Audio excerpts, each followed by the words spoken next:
하나님의 말씀은 출애굽기 32장 7절입니다.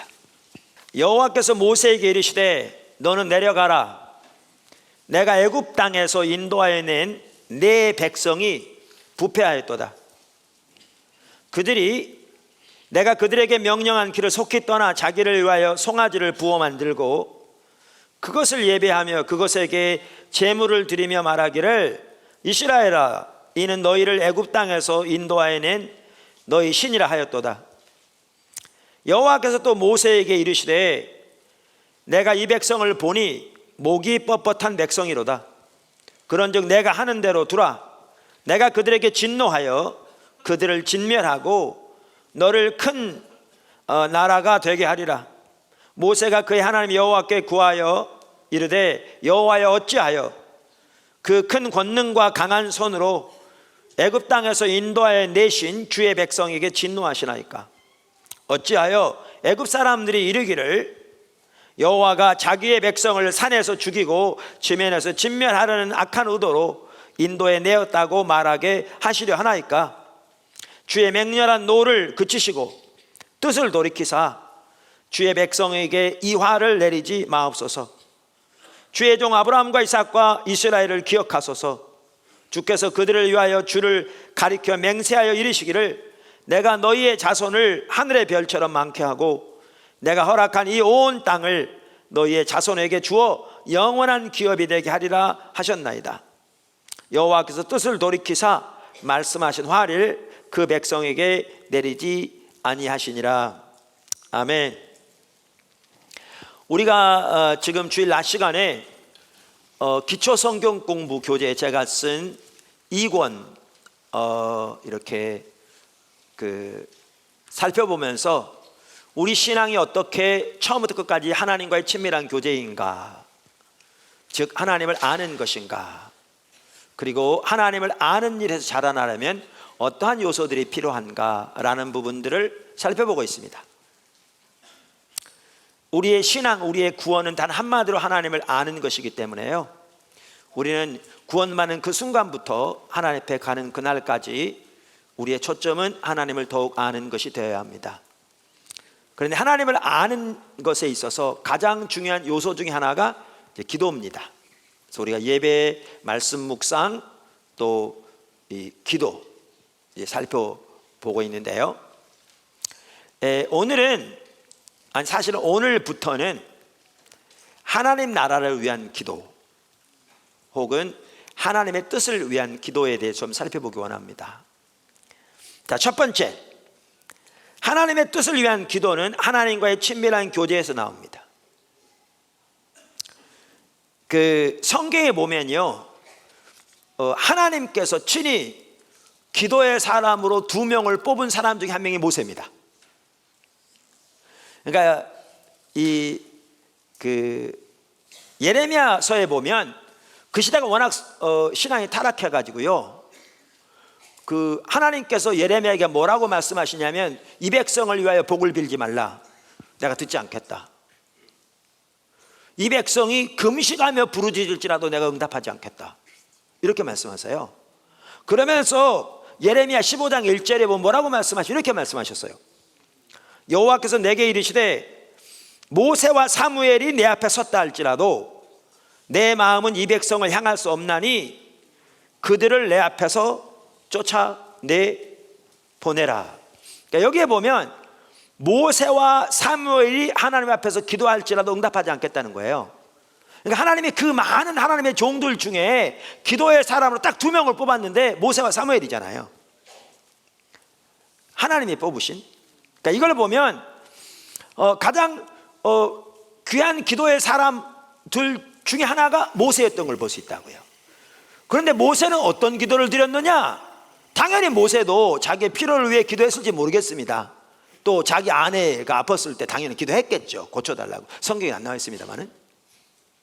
그런데 그러한 기도보다 모세의 기도는 훨씬 더 많은 부분이 우리가 지금 말한 당연히 간구의 요소도 있었는데 하나님의 뜻을 위한 간구, 하나님 나라를 위한 기도가 그의 기도였습니다. 오늘 본문이 그 한 예죠. 자, 오늘 본문 다시 한번 보십시오. 아까 읽었기 때문에 다시 읽지 않습니다. 여러분이 보시고요. 그 당시 이스라엘 백성들이 처한 상황이 어떤 상황이었습니까? 그러니까 어떤 일을 행하고 있었습니까? 그들이 거기 보시면, 그러니까 32장 8절에 보면 알지만 그들이 송아지를 만들었어요. 자기들을 위해서.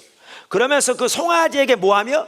예배하며 그 송아지에게 제물을 드리며, 그러면서 말하기를 바로 이 금송아지가 우리를 애굽에서 인도해낸 신이라, 이렇게 예배하고 있었습니다. 그걸 좀 더 그 윗절에 보시면요, 5절과 6절에 보면 어떤 내용을 볼 수 있느냐면, 아론이 보고 그 앞에 제단을 쌓고, 그러니까 금송아지를 만든 후에 제단을 쌓고, 이 아론이 공표하여 이르되 내일은 여호와의 절이니라 하니, 이튿날에, 그러니까 여호와의 절일에 그들이 일찍 일어나 번제를 드리며, 그들이 지금 누구한테 번제를 드리는 거예요? 하나님께 드린다고 드리는 겁니다. 근데 실제는 누구한테 드리고 있어요? 금송아지에게. 화목제를 드리고 백성이 앉아서 먹고 마시며 일어나서 뛰놀더라. 여러분, 그 당시에 이방신을 섬기는 그러한 의식대로 앉아서 술 취하고 방탕하고 파티하고 뒤엉켜서 환락의 파티를 하고 있었습니다. 이들이요, 어느 날에요? 여호와의 절일에 누구에게 예배한다면서요? 하나님께 예배한다면서. 그러면서 하나님께 제물을 드린다면서 금송아지에게 화목제와 그 다음에 번제를 드리고 이렇게 예배하고 있었습니다. 그러면서 그들이 하는 말이 바로 이 금송아지가 자기들을 애굽에서 인도해낸 신이라, 이렇게 숭배하고 있었습니다. 그랬더니 하나님 어떻게 하시려고 했습니까? 아까 이것들은 본문 9절에 보면 내가 이 백성을 보니 목이 뻣뻣한 백성이로다. 그러면서 내가 하는 대로 두라. 내가 그들에게 진노하여 그들을 진멸하고 너를 큰 나라가 되게 하리라. 이렇게 말씀하셨습니다. 자, 지금 모세가, 그러니까 이제 모세가 기도하거든요, 이스라엘 백성을 위해서. 근데 모세가 지금 이스라엘 백성들을 향한 하나님의 진노와 분노, 또 그들을 멸하시려는 그러한 계획, 어떻게 알게 되었습니까? 이스라엘 백성들의 그 타락한 상태, 어떻게 알게 되었습니까? 하나님과 관계에서 알게 됐습니다.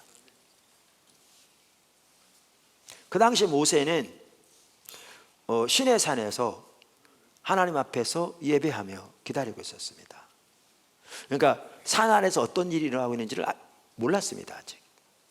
하나님과의 관계에서 그들의 타락한 상태뿐만 아니라 그들을 멸하시려는 하나님의 진노와 분노를 알게 된 겁니다. 그리고 하나님께 기도하기 시작했습니다. 여러분, 이 하나님의 뜻을 위한 기도는 어디서부터 나오느냐 하면요, 하나님과 친밀한 교제에서 나옵니다. 그러면서 우리가 잘 아는 대로 이제 이스라엘 백성들을 위해 기도합니다.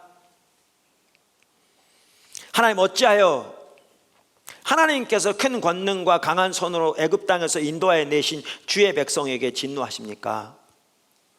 만약 저들을 죽이시면 애굽 사람들이 말하기를 여호와가 자기의 백성을 산에서 죽이고 지면에서 진멸하려는 악한 의도로 애굽에서 인도해냈다고 말하지 않겠습니까? 그러니 주여, 주의 맹렬한 노를 그치시고 뜻을 돌이켜주세요. 주의 백성에게 이 화를 내리지 마옵소서. 그리고 아브라함과 이삭과 야곱에게 맹세하신 그 맹세를 기억하옵소서. 이렇게 기도했습니다. 그랬더니 하나님께서 어떻게 하셨다고요? 14절, 여호와께서 뜻을 돌이키사 말씀하신 화를 그 백성에게 내리지 아니하시리라. 그 응답하신 거죠. 이처럼 하나님 나라를 위한 기도, 중보 기도는 하나님과 친밀한 교제에서 나옵니다. 아까 말씀드린 대로 모세의 이 기도는 자신의 문제를 위해 그저 줄기차게 하나님께 부르짖는 그런 기도가 아니었습니다. 더 나아가 이 기도는 우리가 흔히 말하는 일반적인 나라와 민족을 위한 기도도 아니었습니다. 물론 우리는 그런 기도들도 드려야 합니다. 모세의 이 기도는 하나님과의 친밀한 교제 가운데서 하나님의 의중을 깨닫고 하나님께 간구한 기도였습니다. 할렐루야. 그 작은 첫 번째, 큰 첫 번째가 뭐였냐면, 하나님의 뜻을 위한 기도는 하나님과 친밀한 교제에서 나온다. 그런데 그 작은 첫 번째, 하나님 나라를 위한 혹은 하나님의 뜻을 위한 기도는 하나님과의 친밀한 교제 가운데서 하나님의 계획을 깨닫는 것으로부터 시작합니다. 그러니까 하나님과의 친밀한 교제에서 나오는데, 이거를 크게 두 가지로 제가 요약한 겁니다.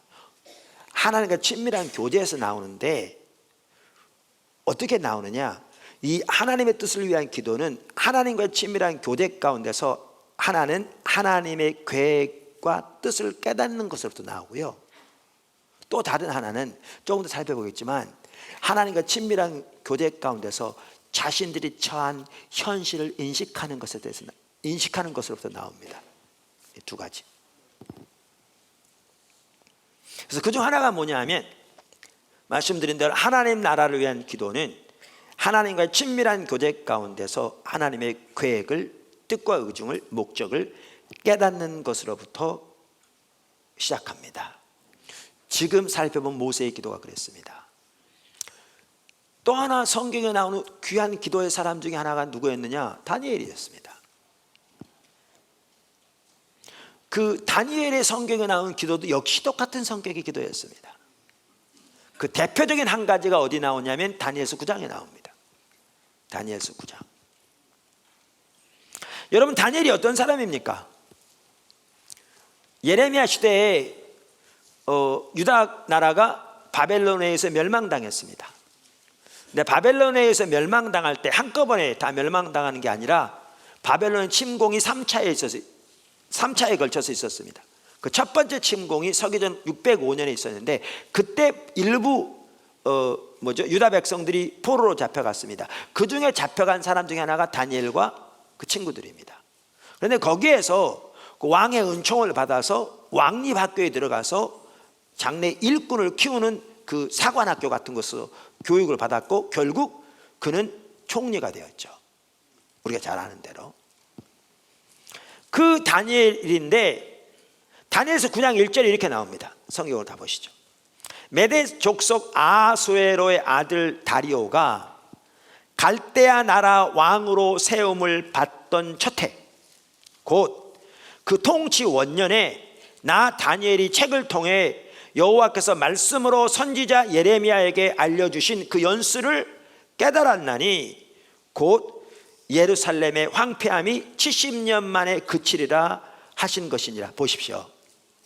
이 다니엘의 기도가 이제 나오는데, 그러니까 이제 곧 말하기를, 내가 금식하며 베옷을 입고 죄를 덮어쓰고 주 여호와께 기도하며 간구하기를 결심하고 내 하나님 여호와께 기도하며 자복하여 이르기를, 크시고 두려워할 주 하나님, 주를 사랑하고 주의 계명을 지키는 자를 위하여 언약을 지키시고 그에게 인자를 베푸시는 이시여, 이러면서 이제 기도가 나오거든요.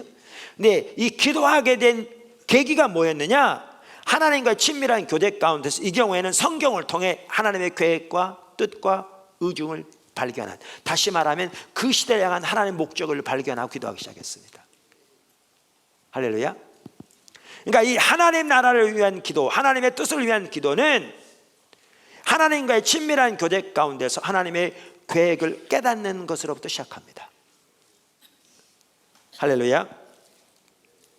근데 그 다니엘이 이렇게 기도했더니 9장에 보면 하나님이 천사를 보내거든요. 그러면서 천사가 다니엘에게 뭐라고 그러시냐면, 하나님께서 말씀하시기를 내가 네 기도를 들었다, 이렇게 말씀하세요. 그런데 여러분, 이거 아세요?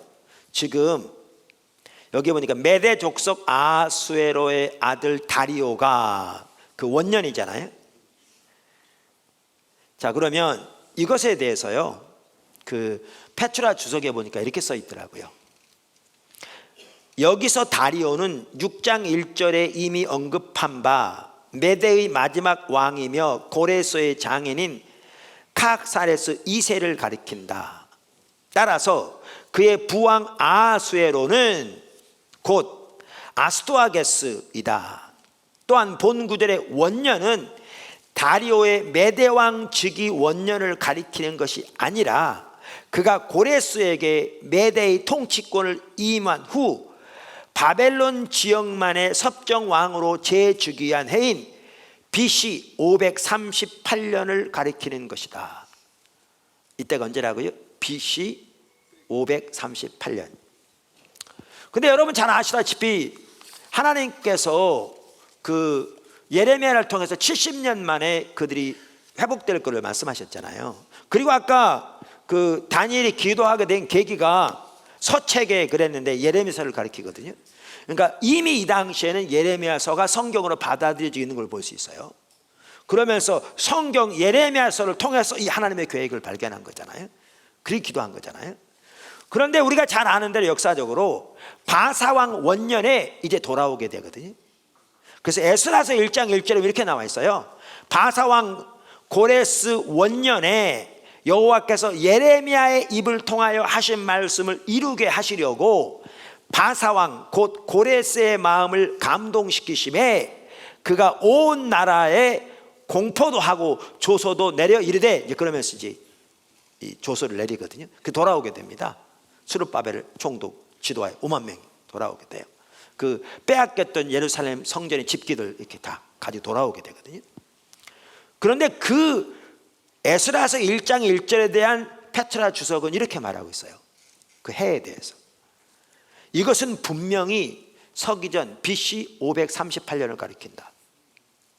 왜냐하면 그가 바벨론을 정복한 것은 BC 539년이지만 바벨론의 즉위 연도 계산 방식은 즉위 후 처음 맞이하는 니산월 1월이 속한 연도를 원년으로 삼기 때문이다. 그렇다면요, 같은 해예요. 그럼 이걸 볼 수 있어요. 다니엘의 기도 내용을 보면 고레스가 이 칙령을 내린 것을 전혀 모르고 있어요. 아직 그 일이 안 일어난 거죠. 그 내용에 보면. 그러면 이렇게 우리는 볼 수 있어요. 다니엘이 그 하나님의 뜻을 발견하고 기도했는데 하나님은 천사를 보내서 들으셨다고 말씀하셨는데 그 해에 일이 일어난 거예요. 역사적으로 엄청난 일인 거죠. 그러니까 모세의 기도를 들으셨듯이 다니엘의 기도를 들으셨죠. 다니엘의 기도를. 누가복음 2장 25절에 보면 예수님께서 태어나셔서 이제 그 당시에 그 규례를 따라 이제 하나님께 봉헌되기 위해서 예루살렘 성전에 이제 그러니까 부모가 데리고 갔죠. 아기 예수를. 그 사건을 기록하고 있거든요. 근데 그렇게 예루살렘 성전에 이제 아기 예수를 부모들이 데리고 갔을 때 거기에 시므온이라는 사람이 있었는데 그 아기 예수를 발견하고 예언하는 내용이 기록되어 있거든요. 그리고 곧 이어서 이제 선지자 안나라는 여인의 얘기가 나오는데 중보기도자거든요. 성전을 떠나지 않고 계속 기도해왔다고 써 있으니까. 그런데 그 시므온에 대해서도 이렇게 얘기합니다. 누가복음 2장 25절. 예루살렘에 시므온이라 하는 사람이 있으니 이 사람은 의롭고 경건하여 이스라엘의 위로를 기다리는 자라. 성령이 그 위에 계시더라. 그가 주의 그리스도를 보기 전에는, 여기 위로를 기다린다는 말은요, 메시아를 기다린다는 말입니다. 명확하게. 그가 주의 그리스도를 보기 전에는 죽지 아니하리라 하는 성령의 지시를 받았더니 성령의 감동으로 성전에 들어가매 마침 그 부모가 율법의 관례대로 행하고자 하여 그 아기 예수를 데리고 오는지라. 시므온이 아기를 안고 하나님을 찬송하여 이르되. 여기 시므온이 기도했다는 내용은 나오지 않는데요, 아래 쭉 안나의 내용을 보아도 알듯이 이들은 기도한 자들인 걸 볼 수 있습니다. 그리고 하나님이 그들의 기도를 들으시고 역사하신 걸 볼 수 있죠. 앞으로 이 부분 좀 더 살펴볼 겁니다. 그런데 이 기도가 어디에서 나왔는가? 하나님과의 친밀한 교제에서 하나님의 뜻을 발견하는 것으로부터 나온 걸 볼 수 있습니다. 그 다음에 두 번째, 작은 두 번째죠. 하나님과 친밀한 교제에서 나오는데 어떻게 이 기도가 시작되는가? 두 번째, 하나님 나라를 위한 기도는 현실에 대한 인식으로부터 시작됩니다. 당연히 이것도 하나님과 친밀한 교제로부터 나옵니다. 현실에 대한 인식으로부터 시작됩니다. 그러니까 현실에 대한 인식이란 말은 하나님의 관점에서 자신들이 처해 있는 상태를 깨닫는 것을 말합니다. 근데 하나님의 관점에서 자신들이 처해 있는 상태가 보이려면 뭐가 전제되어야 되느냐면 전적인 하나님의 은혜로 하나님의 뜻과 목적과 의중이 보여야 합니다. 그리고 그 하나님의 뜻과 목적과 의중, 하나님의 길 앞에 보여진 자신들의 현재적인 처지가 보여져야 합니다. 이건 전적으로 하나님의 은혜로만 가능하고 성령의 역사로만 가능합니다. 그리고 하나님과 친밀한 교제에서 나옵니다.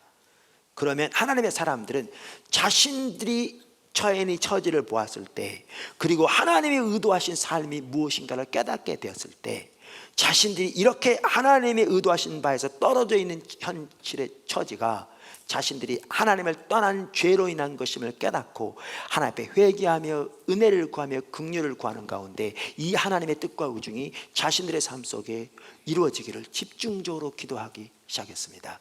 이게 하나님의 뜻을 위한 기도의 한 핵심입니다. 우리가 오늘날 반드시 드려야 할 기도의 핵심이기도 합니다. 이에 대한 대표적인 예가 느헤미야의 기도입니다. 느헤미야의 기도입니다. 느헤미야의 기도도 이 하나님의 뜻을 위한 기도의 대표적인 예 중에 하나입니다. 그것을 잘 볼 수 있는 느헤미야의 기도가 느헤미야 1장에 나옵니다. 느헤미야 1장 1절부터 5절까지 읽겠습니다. 하가라의 아들 느헤미야의 말이라. 아닥사스다 왕 제20년 기슬로월에 내가 수상궁에 있는데 내 형제들 중 하나인 하나니가 두어 사람과 함께 유다에서 내게 이르렀기로 내가 그 사로잡힘을 면하고 남아있는 유다와 예루살렘 사람들의 형편을 물은즉 그들이 내게 이르되 사로잡힘을 면하고 남아있는 자들이 그 지방 거기에서 큰 환난을 당하고 능력을 받으며 예루살렘 성은 허물어지고 성물들은 불탔다 하는지라. 내가 이 말을 듣고 앉아서 수일 울고 수일 동안 슬퍼하며 하늘의 하나님 앞에 금식하며 기도하여 이르되 하늘의 하나님 여호와 크고 두려우신 하나님이여 주를 사랑하고 주의 계명을 지키는 자에게 언약을 지키시며 긍휼을 베푸시는 주여 간구하나이다. 그러면서 이제 기도가 나옵니다. 대표적인 기도가 나옵니다. 앞으로 살펴볼 텐데, 여러분 여기 아닥사스다 왕 제20년이 언제냐면요, 서기전 445년입니다. 서기전 445년입니다. 그러니까 예루살렘 성전이 불타 패망한 게 서기전 586년이었으니까 140년이 지난 후입니다. 그러니까 이 느헤미야는 바벨론 포로로 잡혀갈 때 잡혀간 1세대보다는 포로에서 태어난 2세 내지 3세인 것을 볼 수 있습니다. 이방 나라에서 포로로 잡혀온 종의 그 가문에서 태어났을지 모르지만 왕의 수를 관원으로 연회장이 될 만큼 왕의 측근이 된 사람입니다. 그런데 그의 형제 중 하나인 하나니가 예루살렘에 다녀왔습니다. 다녀와서 보고 말하기를 예루살렘에 가봤더니 예루살렘 성문이 불탄 채 지금도 남아있고 성벽이 허물어져 있으며 이스라엘 백성들이 주변 나라에 지리멸멸하며 이렇게 고통 가운데 있다고 보고했습니다. 그랬더니 느헤미야가 이렇게 하나님 앞에 나가서 기도하기 시작했습니다. 여러분 왜 이렇게 기도한 줄 아십니까? 이게 보여져야 합니다. 이게, 그러니까 오늘날 오늘날 나름대로 의식이 있는 사람 많습니다. 또 자기가 있는 경험과 자기가 가지고 있는 성경적인 지식을 토대로 나름대로 오늘날 교회를 이렇게 이렇게 판단하고 또 나름대로 이렇게 자기의 어떤 가지고 있는 해결책을 제시하고 또 나름대로 이런저런 의견들을 제시하는 사람 많습니다. 또 어떤 사람들과 또 어떤 언론들은 오늘날 교회에 옳지 못한 부분들을 집중적으로 부각시키며 말하는 사람들도 있습니다. 또 어떤 사람들은 반대로 그렇게 부정적인 부분들만 말하면 되느냐, 그래서 그런 거는 다 이렇게 덮어두고 좋은 부분들만, 그것도 아주 미화시켜서 보도하거나 또 말하는 사람들이나 언론들도 있습니다. 근데 그런 사람들은 많은데 느헤미야처럼 이렇게 기도하는 사람은 많지 않습니다. 뭐가 차이인 줄 아십니까? 왜 느헤미야는 이렇게 하나님 앞에 기도로 나가게 된 줄 아십니까? 이래서 그렇습니다. 여러분, 이 이스라엘 백성, 유다 백성들은 하나님이 그 큰 권능과 능력으로 애굽에서 건져내셔서 그들과 언약을 맺으시고 하나님의 백성 삼으신 하나님의 백성입니다. 그들은 천지를 창조하신 만군의 여호와 하나님의 백성이었습니다. 뿐만 아니라 그래서 그들은 언약의 백성이었죠. 그리고 하나님께서 그 큰 권능과 능력으로 그들을 가나안 땅에 들이시고 예루살렘을 하나님의 도성 삼으셔서 그곳에 하나님의 영광이 머무는 성전이 세워지게 하시고 그 성전을 진리의 성읍, 그러니까 예루살렘을 의의 성읍으로 하나님이 세우신 겁니다. 그 하나님의 영광에 머무시고 그곳으로부터 하나님의 법이 나오게 돼 있고 하나님의 도가 나오게 돼 있고 그곳에 하나님의 영광이 함께하게 돼 있고 여기서부터 하나님의 살아계신 생명의 역사가 열방으로 흘러가서 열방이 그 하나님의 살아계심을 발견하고 하나님께로 돌아오는 이들을 제사장 나라로 거룩한 백성으로 세우신 것이 하나님의 의도였습니다. 그런데 이 백성이 이 상태에 있는 겁니다.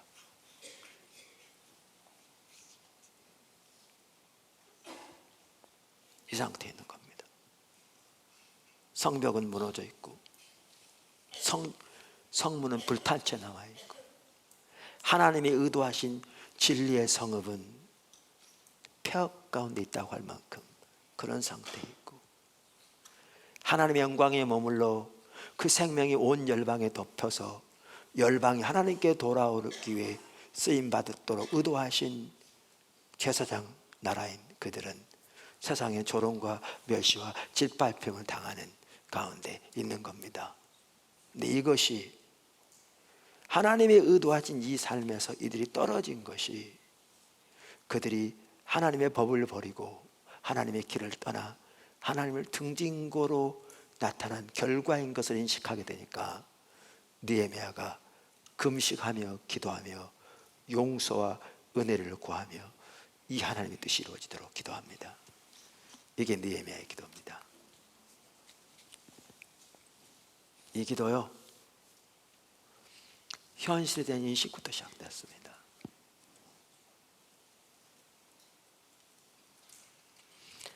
현실에 대한 인식은 하나님의 백성을 향한 또한 그 시대를 향한 하나님의 뜻과 하나님의 의중과 하나님의 목적이 전적인 하나님의 은혜로 그리고 성령에 의해 깨달아지고 보여지고 그 앞에 비춰진 자신들의 처해 있는 현재적인 상태가 비춰지게 될 때 이것이 현실에 대한 인식이고 여기에서부터 이 하나님 나라를 위한 기도는 시작되었습니다. 오늘날 우리가 처해 있는 우리 한국, 그러니까 그 전에 그래서 로이드 존스 목사님은 이 현실에 대한 인식에 대해서 말하면서 로이드 존스 목사님은 그분의 책 부흥책에서요 부흥이 오는 첫 번째 단계는, 그러니까 이 부흥은 교회 성장을 말하는 게 아니고 평양 대부흥과 같은, 웨일즈 부흥과 같은, 미국의 제1차 대각성 운동, 2차 대각성 운동과 같은 그런 하나님의 부흥을 말합니다. 그 부흥이 오는 첫 번째 단계를 말하면서 현실에 대한 인식을 꼽습니다. 그러면서 그는 이렇게 얘기합니다. 부흥의 첫 번째 단계는 우리가 여기서 보는 것처럼 자기의 처지를 인식하는 것입니다. 몇 줄 띄고, 저는 여러분에게 어떤 부흥의 역사든지 교회사에서 일어난 어떤 위대한 영적 운동에 대한 기록이든지 다 읽어보라고 촉구하는 바입니다.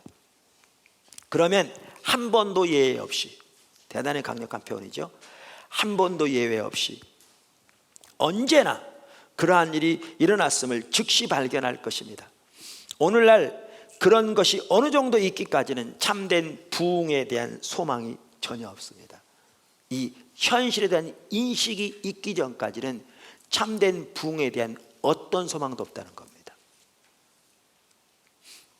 자, 그러면 아까 말씀드린 대로 우리가 오늘날 우리가 처해 있는 우리 현실을 볼 수 있는 성경적인 구절 중에 저는 한 대표적인 구절이 요한계시록 3장에 나오는 라오디게아 교회를 향한 예수님의 말씀이라고 생각합니다.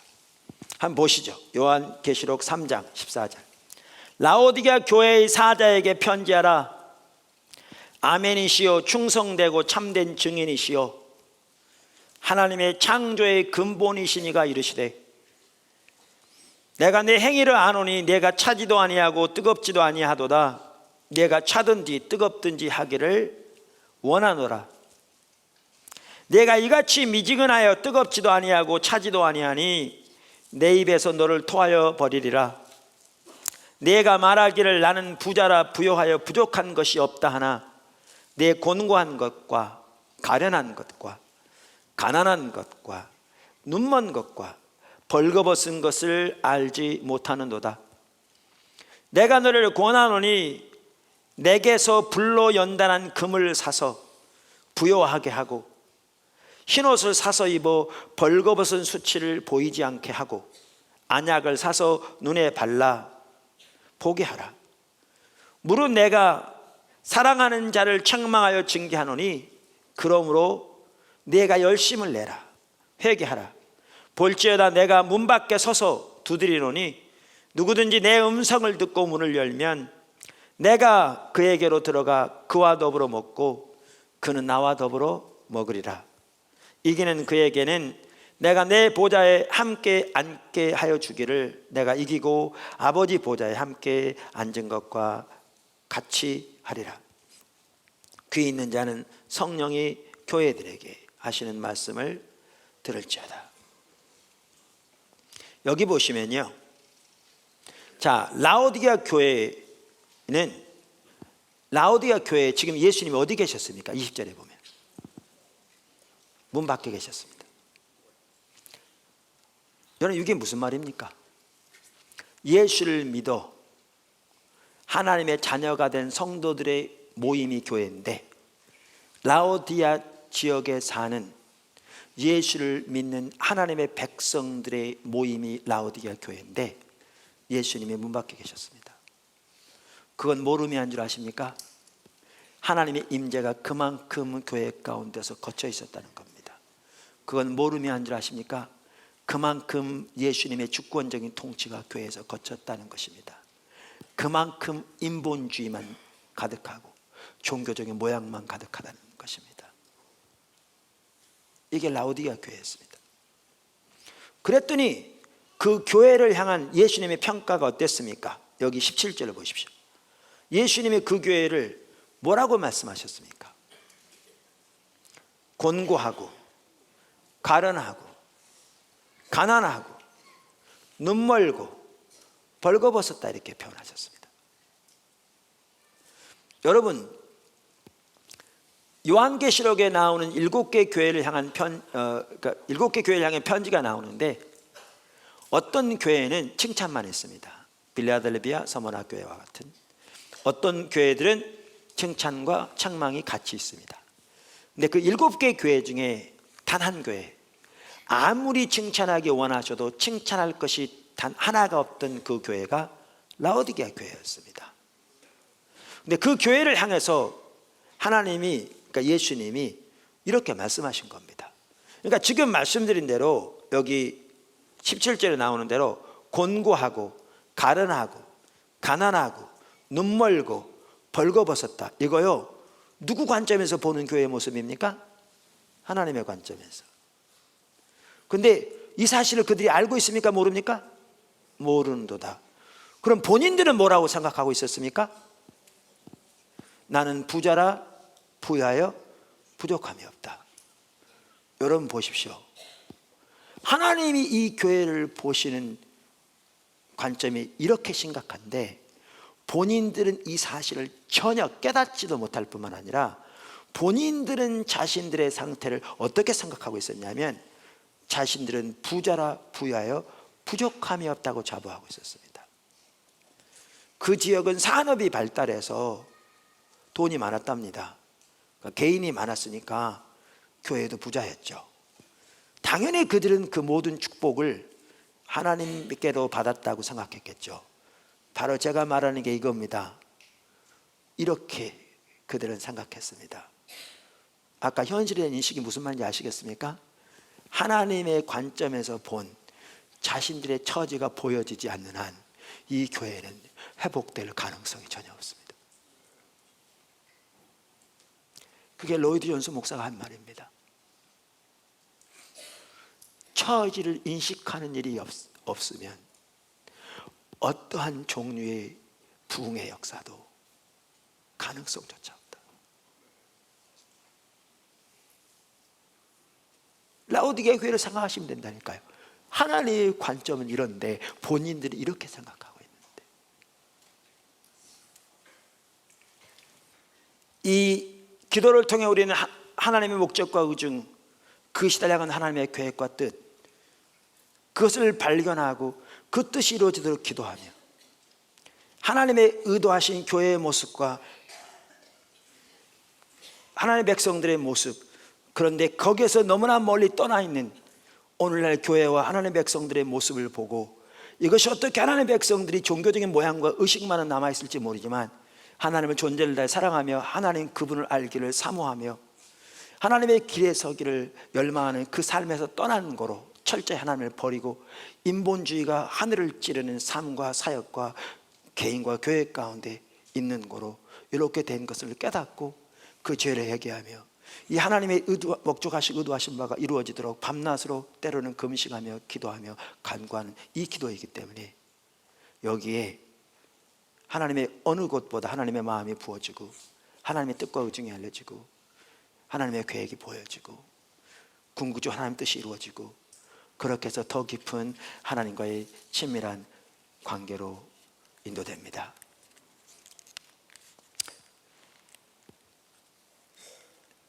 하나님께서 우리 포도나무 교회 가운데 이 부분을 더 세워가기 원하십니다. 사실 포도나무 교회가 세워지게 된 계기가 이 기도 때문이었습니다. 제가 처음 교회를 개척하여 섬길 때 하나님 그분 자신만을 구하는, 그래서 그분을 알고 사랑하는 것이 유일한 삶의 목표와 목적인 자를 인도하시고요. 그 당시 저는 몰랐는데 나중에 성경을 보면서 묵상하면서 보니까 모세도 다윗도 바울도 다 그랬더라고요. 우리가 이미 살펴본 대로 그렇게 집중적으로 구하는 가운데 하나님이 바로 하나님 나라를 위한 기도를 지금 그렇게 표현하는 교회에서 시작하게 하셨어요. 어떻게 할지 모르지만 따라가면서 배워가면서 저런 걸 중보기도라고 부른다고 말씀드렸잖아요. 그러니까 제가 성도들에게 이렇게 같이 기도하다고 이렇게 했더니 성도들이 왔습니다. 왔는데 그 성도들이 중보기도라고 하면 뭐를 기도라고 생각하느냐 하면 아까도 말한 대로 다른 사람을 위한 기도라고 생각하니까 그 기도를 자기의 필요한 목적과 자기의 목표를 위해 줄기차게 주세요라고 구하는 것과 기껏 해봐야지 다른 사람, 가까운 아는 사람들이 필요를 위해 구하는 것을 기도라고 생각하니까 중보기도 한다고 오니까 이제 다 이런 문제도 있고 저런 문제도 있고 이런 문제 기도 제목 저런 기도 제목이 있을 거니까 와서 이런 기도 제목 저런 기도 제목을 내놓고 서로 기도할 줄로 온 겁니다. 왔는데 우리가 기도한 내용은 이런 내용을 기도한 게 아니라 아까도 말한 대로 하나님 앞에 비춰진 우리들의 현실이 얼마나 정말 하나님의 의도하신 삶에 떠나 있는가. 이러면서 하나님 앞에 회개하고 하나님의 은혜를 구하고 자비를 구하고, 하나님께서 하나님의 부흥을 보내시되 이 나라 산간 도수벽지리까지 한 교회도 빼놓지 않고 하나님의 은혜를 부어주세요라고 간구하고, 그러니까 이분들이 처음에 어디 안 오는 겁니다. 안 오면서 뭐라고 이제 안 올 뿐만 아니라 점점 이제 주변에 이제 그 서로 이렇게 비판하는 말들을 도는 거죠. 그리고 뭐라고 하냐, 우리가 지금 발등에 불 떨어졌는데 내 거가 석자인데 뭐 하나님 뜻이 어떻고 하나님 나라가 어떻고 뭐 교회의 그 처지가 어떻고 너무나 거리가 멀다는 거죠. 제가 그걸 통해서 알게 된 게 뭐였냐면요, 오늘날 하나님 백성들의 기도가 너무너무 이기적이라는 걸 알게 됐습니다. 자기 문제, 자기 가까운 사람들의 필요 외에는 관심조차 없는 것이 오늘날 대다수의 성도들의 모습입니다. 그럼 그들은 그렇게 말합니다. 내 발등에 불 떨어졌는데, 그러면 그러니까 그게 여러분 그럴듯하죠. 그게 얼마나 불신의 말인지를 전혀 모르고 있는 겁니다. 무슨 얘기냐, 예수님께서 하나님 나라와 의를 구하라고 말씀하시면서 뭐라고 그러셨냐면, 너희는 이방인처럼 하면 안 돼. 우리가 살펴본 것처럼 그들은 세상에 있는 것들을 추구하는 삶이야. 그리고 그거 도와달라고 밤낮으로 구해. 그게 중언부언한 기도라고 살펴봤잖아요. 그러면서 하늘에 계신 너희 아버지는 너희가 구하기 전에 너희 필요를 다 아셔. 너희 머리카락까지 세신 바 되셨어. 그러니까 너희는 그의 나라와 그의 의를 구해. 그러면 이 모든 필요는 너희 하늘에 계신 너희 아버지가 채우실 거야. 이건데 오늘날 성도들이 그렇게 말하는 배후에는 하나님이 전능하신 천지를 창조하신 우리의 필요를 아시는 분이라고 입으로는 고백할지 모르지만, 불당 앞에 가서 주시옵소 주시옵소 하면서 108번 절하는 거나, 큰 나무에다 찬물 떠놓고 아침 저녁으로 옷 갈아입고 해서 주세요 주세요 비나이다 비나이다 하면서 그렇게 열심히 빌면 뭔가 이루어질 것 같은 하나님을, 그런 귀신 나부레기들을 취급하는 그런 불신이 거기에 포함되어 있다는 거 아십니까? 그 말 속에.